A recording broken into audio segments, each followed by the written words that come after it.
ஈரானா தான் இருக்கும். Iran country வளர்த்து விட்ட ஒரு அமைப்பு தான் இமான் அண்ட் ஹெஸ்போலா. இந்த ரெண்டு அமைப்புகளையும் தொடங்கி ஆதரவு கொடுத்தது ஈரான் தான். ஈரான் என்ற ஒரு கண்ட்ரி இஸ்ரேல் கூட டைரக்டா சண்டை போடல. இந்த ரெண்டு அமைப்புகளை வளர்த்து விட்டு தான் இங்க சண்டை போட ஆரம்பிச்சாங்க. ஸோ இஸ்ரேலுக்கு இந்த அளவுக்கு பக்கபலம் யார் அப்படின்னு நீங்க பாத்தீங்கன்னா யுனைடெட் ஸ்டேட். அவங்க கிட்ட இருக்கிற இந்த மக்கள் பலம், பணபலம், யார் இங்க ராஜா யார் இங்க மந்திரி அப்படின்றதெல்லாம் கிடையாது.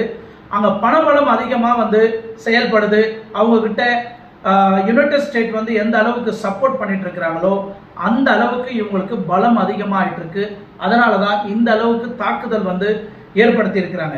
ஈவன் இந்த யுனைடெட் ஸ்டேட் இந்த மாதிரி பிரச்சனைலாம் நடக்கக்கூடாது அப்படின்றது தான் இது மொத்த கண்ட்ரி யுனைடெட் ஸ்டேட் கீழே இருக்கக்கூடிய மக்களாகட்டும் இல்ல இந்த